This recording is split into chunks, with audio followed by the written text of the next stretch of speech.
At Elements Financial, we provide trusted advice through online articles, quick videos, and live stream workshops that cover a range of valuable topics. And our experts are always here to support you with one-on-one guidance. Learn more at elements.org/advice. Hi, and welcome back to our community workshop series. I'm your host, Miranda Finely. Today, we'll be chatting about the power of investing early. Investing can feel risky, complicated, or intimidating, and we've seen a surge of new investors in recent years. A NASDAQ survey recently showed that over half of Gen Z has received investment or financial advice from social media. And at Elements, we would love to help you navigate getting started and feeling confident about investing. Here to address the top 5 questions that young professionals have about investing is Liz Wertz, LPL Financial Advisor at Elements Wealth Management. Hi, Liz. Hi, Miranda. Thanks for being here today. Of course. Thank you so much for having me. I cannot wait to pick your brain about this. So I'm going to queue up the first question. Why is it even important to start investing and saving for retirement when I'm young? It's so important because of the pure concept of compounding interest. Rumor has it that Albert Einstein did some quote about compounding interest and said it's the most powerful force in the universe.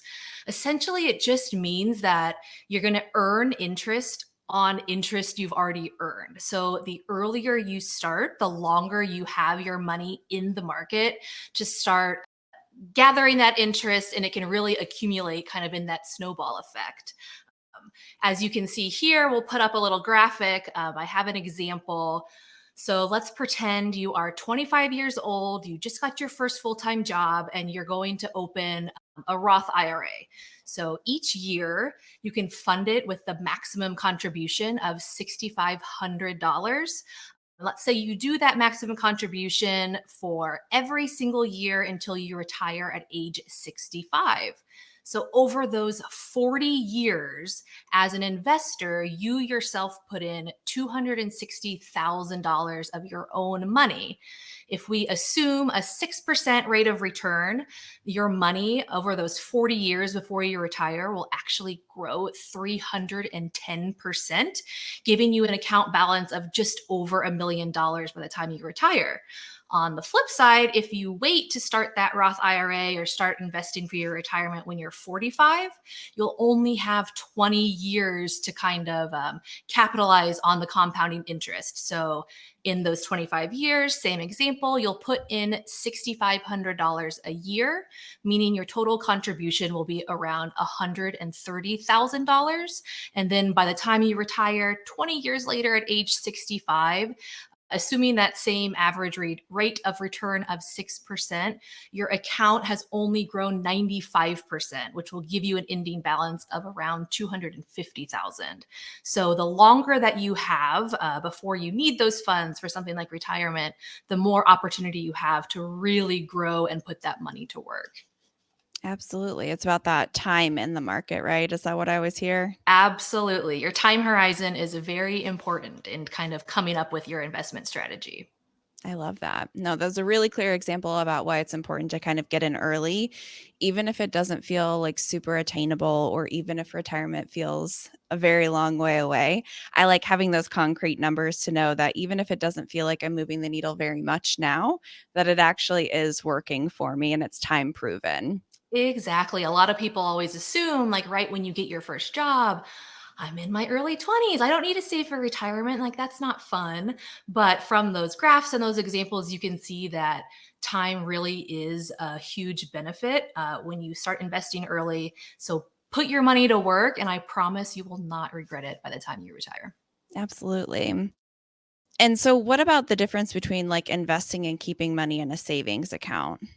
Sure. So a savings account, especially when there are products like Elements, it's different savings account with those higher interest rates, are beneficial. I think it's more important though. Essentially, if you have 3 to 6 months worth of expenses saved in that high yield savings account, that's really all the cash that you need, because you want your money to keep its purchasing power. So if you have a savings account, and your money is kept there in cash, even on a generic, great a kind of inflation run, the Fed aims for 2% inflation every single year. And so if your savings account isn't matching that interest rate, then your money is actually losing power because it won't keep up with inflation. So that's why investing is really important, because it helps make sure that you can actually grow your money instead of just having it kind of keep that same pace. That makes perfect sense to me. Thanks for explaining that. Of course. Next question that the young professionals have is, what is a 401k? Sure. So a 401k is the most widely known retirement savings account. But just because a lot of people have heard that term doesn't necessarily mean that they know what it is. So it's an employer sponsored retirement account. That means that you gain access to it and ability to participate in it through your job. The 401k has tax advantages for both your employer and yourself as the plan participant or employee. So let's say that you get a new job and you have your first day and you're going through HR onboarding, and they kind of talk about the benefits that they have for you.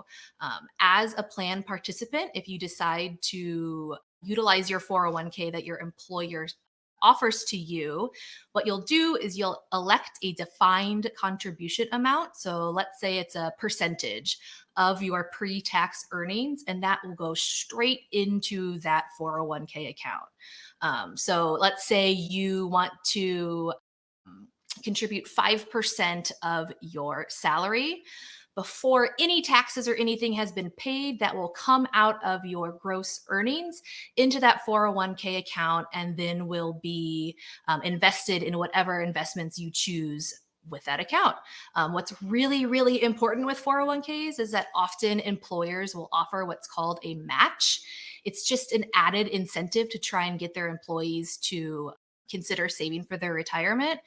When you have the opportunity to have a match by your employer, you absolutely should take advantage of this, because it is free money that your job is trying to give to you. For an example, let's say you just started your new job and it's $50,000 a year in salary. Your employer says that they'll match 100% of your first 5% of contribution. So that would mean if you, with your $50,000 salary, choose to contribute 5% of your own money pre-tax, then $2,500 of your dollars that you're earning throughout that year will go into the 401k account. Now, the match comes into play because let's say that they're going to match 100% of that first 5%. That means that your employer is then going to give you an additional $2,500 for you to invest in that account. It's a great way to really boost those savings. And if you are able to, I highly recommend that you contribute enough to at least get the maximum of your employer match.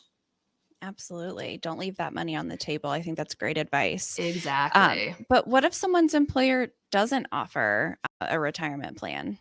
Sure. So let's say you work for a really small business or a family owned business that just has a few employees, or maybe you are a sole proprietor or an independent contractor.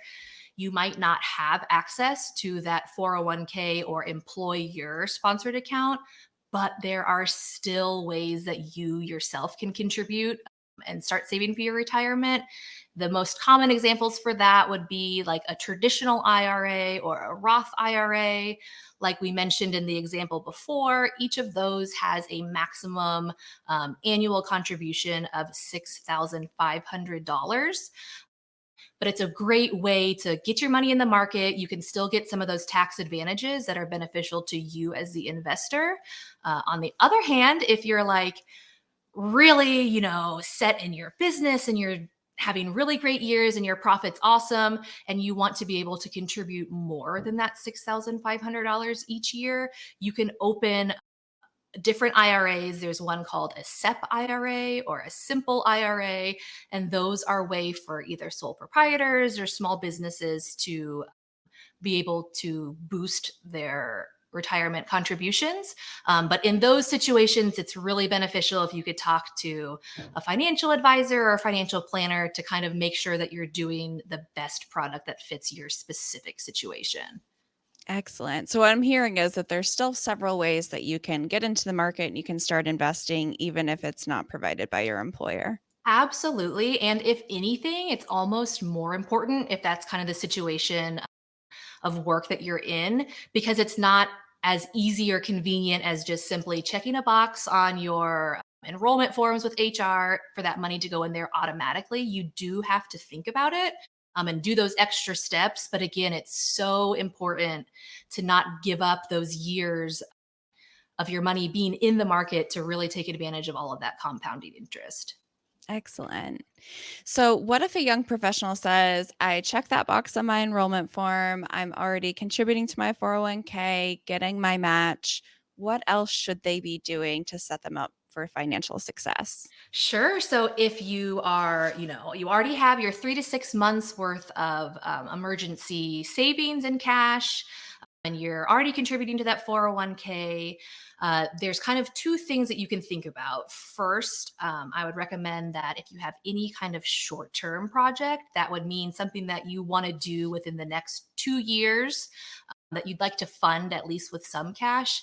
Keep it in cash, keep it in that high yield savings account, that high interest checking account, and just keep it liquid, cash available to you. So, for example, if you've been saving up for a while and maybe this fall you want to buy a house, keep that down payment in cash.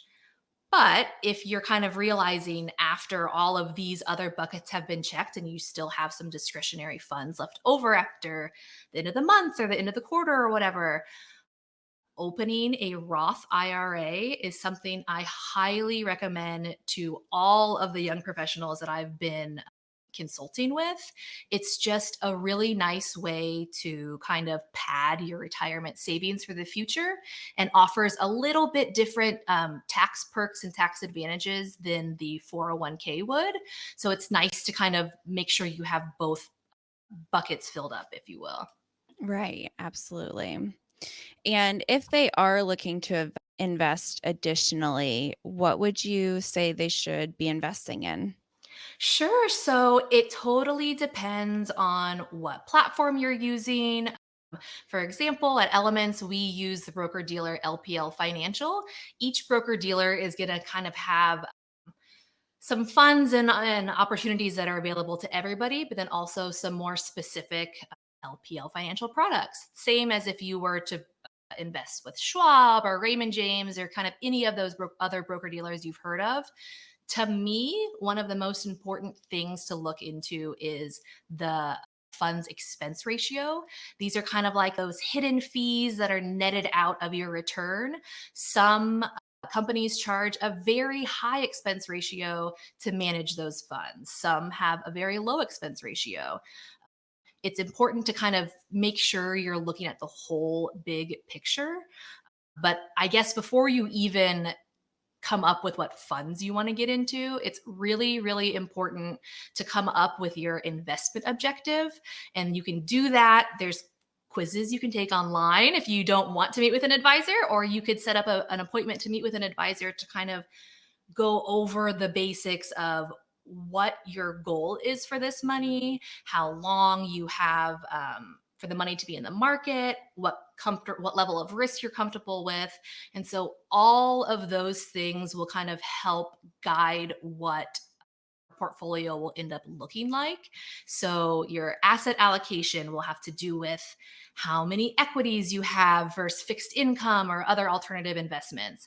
All of that is really, really important in building your portfolio as a whole to make sure that you're not, taking on too much risk or you're not taking on enough risk. So those are all important things to consider when you're choosing what funds you should actually invest in.